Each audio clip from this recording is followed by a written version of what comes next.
Hello అందరికీ, ఈరోజు నేను కాకరకాయ పులుసు ట్రై చేసినాం. టేస్ట్ మొత్తం చాలా బాగుంది.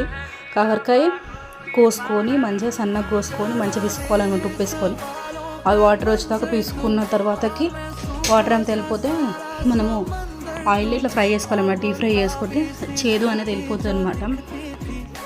ఇట్లా మంచిగా డీప్ ఫ్రై చేసుకొని మనం అలాగా తీసుకొని ఇంకా మంచిగా అలాగే తీసుకోవాలన్నమాట. ఆయిల్ లేకుండా అలాగే తీసుకుని దాని తర్వాతకి పోపు వేసుకోవాలి. జీలకర్ర, ఆవాలు, పచ్చిమిరపకాయలు, ఆనియన్స్ వేసుకున్న తర్వాతకి మంచిగా కలుపుకొని కరివేపాకు వేసుకుని కలుపుకున్న తర్వాత అల్లం పేస్ట్ వేసుకోవాలి. అల్లం పేస్ట్ వేసుకొని కొంచెం మధ్యలో ఉప్పు, కారం, పసుపు వేసుకొని అది కూడా కలుపుకోవాలి. దాని తర్వాతకి కాకరకాయ వేసుకొని కూడా కలుపుకోవాలన్నమాట. మంచిగా తర్వాత పులుసు పోసుకోవాలి. పులుసు కూడా మనకు తగినంత పోసుకుంటే సరిపోతుంది. కొంచెం కొత్తిమీర కొంచెం మసలితో ధనియాల పౌడర్ వేసుకుంటే అయిపోతుంది. ఇంతే. Thank you.